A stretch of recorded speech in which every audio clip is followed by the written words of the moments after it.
जिसे तुम मृत्यु समझते हो, वही तो नए जीवन की शुरुआत है। एक क्षण में तुम करोड़ों के स्वामी बन जाते हो, दूसरे ही क्षण में तुम दरिद्र हो जाते हो।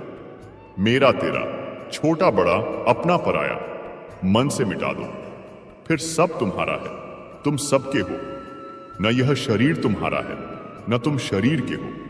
यह अग्नि, जल, वायु, पृथ्वी, आकाश से बना है और इसी में मिल जाएगा, परंतु आत्मा स्थिर है। तुम अपने आप को भगवान को अर्पित करो। भगवान को अर्पित करने का तात्पर्य यह है, तुम अपने अपने अहम को त्याग दो और निष्काम कर्म करो। यही सबसे उत्तम सहारा है। जो इसके सहारे को जानता है वह भय, चिंता, शोक से सर्वदा मुक्त है। जो कुछ भी तू करता है उसे भगवान को अर्पण करता चल। ऐसा करने से सदा जीवन मुक्त का आनंद अनुभव करेगा। भगवत गीता के एक श्लोक में भगवान श्री कृष्ण ने मानव शरीर की तुलना एक कपड़े के टुकड़े से की है। मतलब मनुष्य शरीर एक ऐसा कपड़ा है जिसे आत्मा अपने हर जन्म में बदलती रहती है। इसका मतलब मनुष्य का शरीर आत्मा के लिए एक अस्थायी वस्त्र की तरह है जिसे उसे अपने हर जन्म में बदलना पड़ता है। गीता का यह उपदेश हमें यह सिखाता है कि हमें मनुष्य की आत्मा से प्यार करना चाहिए, उनकी पहचान उनकी आत्मा से करनी चाहिए। हमें मनुष्य के शरीर से आकर्षित नहीं होना चाहिए। मनुष्य के भीतरी मन को समझना ही उचित होता है। जो लोग मनुष्य के शरीर से ही केवल प्यार करते हैं, ऐसे लोगों के लिए गीता का उपदेश बहुत कुछ सिखाने वाला साबित हो सकता है। गीता में भगवान श्री कृष्ण ने यह बताया है कि इंसान को जन्म मरण के चक्र के बारे में भी जान लेना चाहिए, क्योंकि मनुष्य के जीवन का एकमात्र सच जो है वह मृत्यु है। क्योंकि जिस भी इंसान ने इस दुनिया में जन्म लिया है उसे एक न एक दिन इस संसार को छोड़कर जाना ही पड़ता है, और यही इस दुनिया का अटल सत्य है। लेकिन इस बात से भी नकारा नहीं जा सकता कि हर इंसान अपनी मौत से भयभीत रहता है।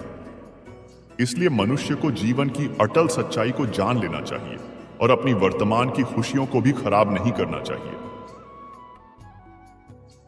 भगवान श्री कृष्ण ने बताया है कि क्रोध से मनुष्य में भ्रम पैदा होता है और भ्रम में वह अपनी बुद्धि का विनाश कर बैठता है।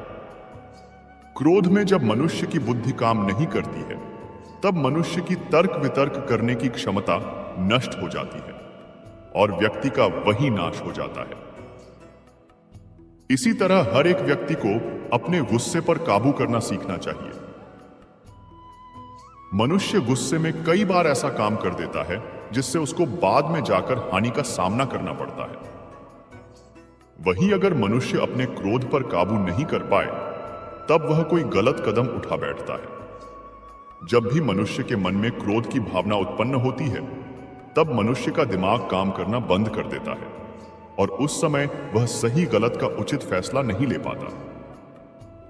इसलिए हमेशा मनुष्य को अपने क्रोध को काबू में रखना चाहिए और अपने मन को शांत रखना चाहिए, क्योंकि गुस्से में लिया गया फैसला आपको गहरी क्षति पहुंचा सकता है। भगवान श्री कृष्ण ने गीता के सार में यह बताया है कि कोई भी व्यक्ति अपने कर्मों को नहीं छोड़ सकता। मतलब जो व्यक्ति साधारण समझ के साथ अपने कर्मों में लगे रहते हैं, उन्हें अपने कर्म से हटना या उन्हें छोड़ना नहीं चाहिए, क्योंकि वह इंसान कभी ज्ञानवादी नहीं बन सकते हैं। वही अगर मनुष्य अपने कर्मों से पीछा छुड़ा ले या अपने कर्म करना बंद कर दे, तब वह अपने रास्ते से भटक जाता है। संसार का नियम है जिसके मुताबिक मनुष्य को अपने कर्मों को करते रहना होगा। जो व्यक्ति अपने कर्मों से बचना चाहता है या वह अपने कर्म को करना बंद कर देता है, ऐसे लोगों का कभी कुछ भी नहीं हो सकता। गीता के सार में मनुष्य के देखने के नजरिए के बारे में भी कुछ बातें बताई गई हैं। इसमें लिखा गया है, जो व्यक्ति ज्ञान को और कर्मों को एक रूप से देखता है, उस व्यक्ति का नजरिया सही है। अज्ञानी पुरुष के पास ज्ञान नहीं होता।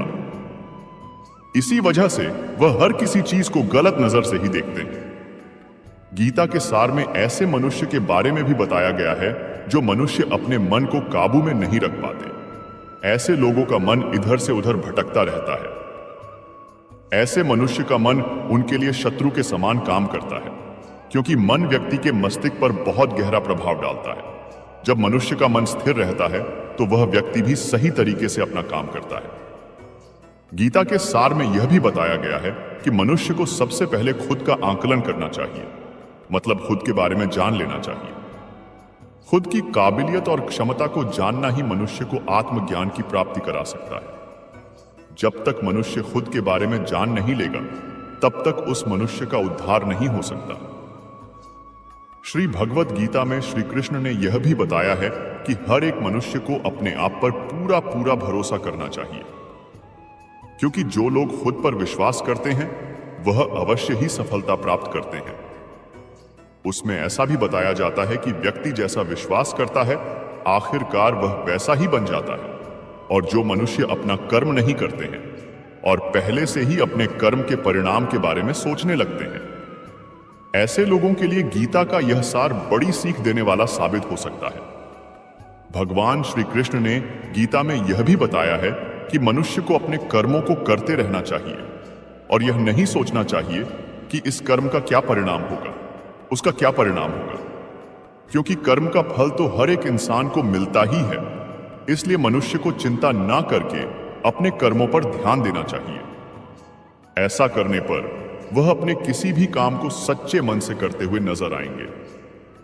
मनुष्य को जीवन में सुख और दुख दोनों ही स्थिति का अनुभव होता रहता है। सुख की स्थिति में मनुष्य ज्यादा ही प्रसन्न हो जाता है, तो वही दुख की स्थिति में मनुष्य निराश हो जाता है। इसलिए सुख और दुख दोनों ही स्थिति में मनुष्य को अपने मन पर काबू रखकर उसे स्थिर रखना ही योग कहलाता है। जब कोई भी मनुष्य सांसारिक इच्छाओं को त्याग करके फल की चिंता ना करके अपने कर्मों को करता है, तो उसी स्थिति में मनुष्य योग में स्थित कहलाता है। जो मनुष्य अपने मन को काबू में कर लेता है, उस मनुष्य का मन उसका सच्चा मित्र बन जाता है। लेकिन जो मनुष्य अपने मन को काबू में नहीं कर पाता, उसके लिए उसका मन ही उसका सबसे बड़ा दुश्मन साबित होता है। वहीं जो मनुष्य अपने मन पर विजय प्राप्त कर ले, तो उसको परमात्मा की प्राप्ति हो जाती है। इसका मतलब जिस भी मनुष्य को ज्ञान की प्राप्ति हो जाती है, उसके लिए सुख दुख, सर्दी गर्मी और मान अपमान सब एक समान हो जाता है। गीता में बताए गए इन उपदेशों को अगर कोई भी व्यक्ति सच्चे मन से जीवन में पालन कर ले, तो अवश्य ही वह व्यक्ति एक सफल इंसान बन सकता है। जो लोग पूरे विश्वास के साथ अपने लक्ष्य को पाने के लिए कोशिश करते रहते हैं, वह निश्चित अपने लक्ष्य को पा ही लेते हैं। इसके लिए किसी भी मनुष्य को अपने लक्ष्य को पाने के लिए लगातार निरंतर कोशिश करते रहना चाहिए। भगवान श्री कृष्ण ने अर्जुन का मोह भंग करने के लिए गीता का उपदेश देते हुए कहा है कि हे अर्जुन, ऐसा कोई काल नहीं है जिसमें तुम नहीं थे या मैं नहीं था, और आगे भी ऐसा कोई समय नहीं होगा जब तुम और मैं नहीं रहेंगे। मेरे और तुम्हारे कई जन्म हो चुके हैं। मुझे अपने बीते हुए सभी जन्मों का ज्ञान है और तुम्हें नहीं, क्योंकि तुम नर हो और मैं नारायण। इसलिए हे अर्जुन, जीवन और मृत्यु के मोह में मत उलझो। जैसे मनुष्य वस्त्र बदलता है, वैसे ही आत्मा एक शरीर को छोड़कर दूसरे शरीर में प्रवेश कर जाती है, यानी नया शरीर धारण कर लेती है। धार्मिक दृष्टि से पुनर्जन्म की बातों को स्थापित करने वाली कुछ कथाएं भी पुराणों और धार्मिक पुस्तकों में मिलती हैं। महाभारत में एक कथा का उल्लेख मिलता है कि अभिमन्यु की मृत्यु के बाद अर्जुन दुखी होकर विलाप करने लगे। अर्जुन की बुरी दशा देखकर भगवान श्री कृष्ण अर्जुन को लेकर स्वर्ग पहुंचे। स्वर्ग में अर्जुन और अभिमन्यु की मुलाकात हुई तो अर्जुन भावुक हो उठे और पुत्र पुत्र कहते हुए अभिमन्यु से जा लिपटे। अभिमन्यु ने अर्जुन की इस दशा को देखकर कहा कि आप एक जन्म में मेरे पिता बने हैं और मेरी मृत्यु पर इस तरह व्याकुल हो रहे हैं, जबकि मैं कई जन्मों तक आपका पिता रह चुका हूं। लेकिन मैं तो तुम्हारी मृत्यु पर ऐसा व्याकुल नहीं हुआ था, इसलिए वापस पृथ्वी पर लौट जाओ।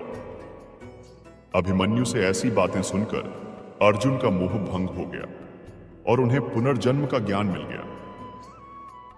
पुनर्जन्म की एक और कथा महाभारत में मिलती है जो पितामह भीष्म से जुड़ी है। अर्जुन के बाणों से घायल होकर भूमि पर लेटे हुए भीष्म जब कृष्ण से पूछते हैं कि आज जो वह बाणों की शैया पर लेटे हैं वह किस कर्म का फल है, जहां तक मुझे अपने 7 जन्मों की बातों याद है, उनमें मैंने ऐसा कोई कर्म नहीं किया है जिसके लिए मुझे बाणों की शैया पर सोने का